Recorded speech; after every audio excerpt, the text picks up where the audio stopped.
आज हम कार्तिक मास महात्म अध्याय 30 का गुणगान करते हैं। अगर आपको अच्छा लगे तो लाइक, शेयर, सब्सक्राइब जरूर कीजिएगा। भगवान कृष्ण ने कहा, हे प्रिय नारद जी के वचन सुनकर महाराजा पृथु बड़े विषिमत हुए। अंत में उन्होंने नारद जी का पूजन करके उनको विदा किया। इसलिए माघ, कार्तिक और एकादशी यह 3 व्रत मुझे अत्यधिक प्रिय हैं। वनस्पतियों में तुलसी, महीनों में कार्तिक, तिथियों में एकादशी और क्षेत्रों में श्री कार्तिक मुझे बहुत प्रिय है।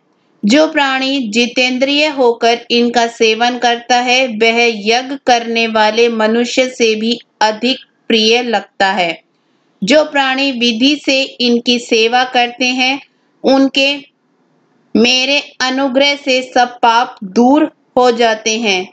भगवान कृष्ण के वचन सुनकर सत्यभामा ने कहा, हे नाथ, आपने यह बात बड़ी आश्चर्यजनक कही है कि दूसरे के लिए पुण्य के फल से कलह की मुक्ति हो गई।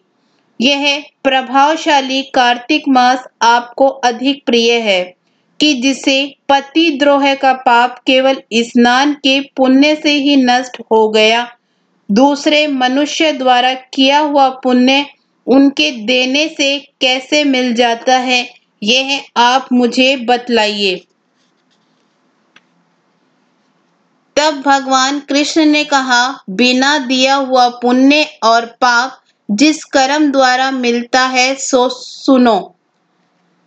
सत्य युग में देश, ग्राम तथा कुलों को दिया पुण्य या पाप मिलता था, किंतु कलयुग में केवल कर्ता को ही पाप और पुण्य का फल भोगना पड़ता है।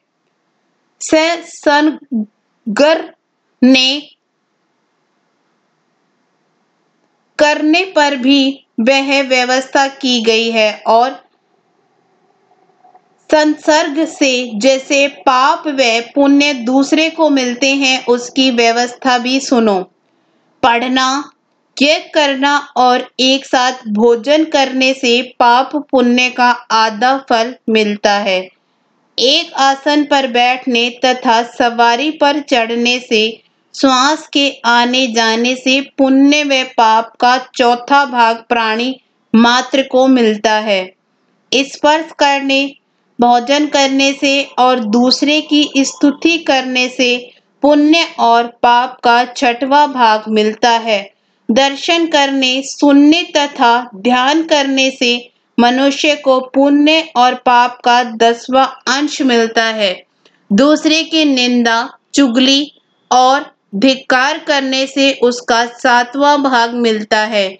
पुण्य करने वाले मनुष्यों की जो कोई सेवा करता है वह सेवा का भाग लेता है और अपना पुण्य उसे देता है। नौकर और शिष्य के अतिरिक्त जो मनुष्य दूसरे से सेवा करवा कर उसे पैसे नहीं देता तो वह सेवक उसके पुण्य का भागी होता है। पंक्ति में बैठे हुए भोजन करने वालों की पत्तल जो व्यक्ति लांघता है वह उसे जिसकी पत्तल उसने लांघी है अपने पुण्य का 6वां भाग देता है। स्नान तथा ध्यान आदि करते हुए मनुष्य से जो व्यक्ति बातचीत करता है या उसे स्पर्श करता है वह अपने पुण्य का 6वां भाग उसे दे डालता है। जो मनुष्य धर्म के काम के लिए दूसरों से धन मांगता है पुण्य का भागी होता है। ठीक उसी तरह जिस तरह की दान करने वाला पुण्य का भागी होता है, जो मनुष्य धर्म का उपदेश करता है और पश्चात श्रोता से याचना करता है वह अपने पुण्य का 6वां भाग उसे देता है। जो मनुष्य दूसरों का धन चुराकर उससे धर्म करता है वह चोरी का फल भोगता है और शीघ्र ही निर्धन हो जाता है। और जिसका धन चुराता है वह पुण्य का भागी होता है। बिना ऋण के उतारे जो मनुष्य मर जाता है उनको ऋण देने वाले सज्जन पुण्य के भागी होते हैं। शिक्षा देने वाला, सलाह देने वाला, सामग्री को जुटाने वाला तथा प्रेरणा देने वाला, यह पाप और पुण्य के छठे भाग को प्राप्त करते हैं।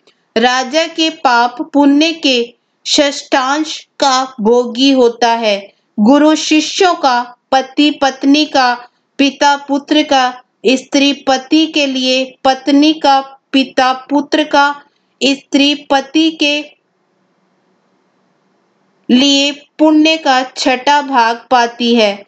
पति को खुश करने वाली आज्ञाकारी स्त्री पति के लिए पुण्य का आधा भाग ले लेती है। जो पुण्यात्मा पराये लोगों को दान करता है वह उनके पुण्य का छठा भाग प्राप्त करता है। जीविका देने वाला मनुष्य जीविका ग्रहण करने वाले मनुष्य के पुण्य के छठे भाग को प्राप्त करता है। इस प्रकार दूसरों के लिए पुण्य अथवा पाप बिना देने के भी दूसरों को मिल सकते हैं, किंतु यह नियम जो कि मैंने बतलाए हैं कलयुग में लागू नहीं होते। कलयुग में तो एकमात्र कर्ता को ही अपने पाप व पुण्य भोगने पड़ते हैं। इस संबंध में एक बड़ा पुराना इतिहास जो कि पवित्र भी है और बुद्धि का देने वाला भी है, ध्यान से सुनो। इसके साथ ही 30वां अध्याय समाप्त हुआ।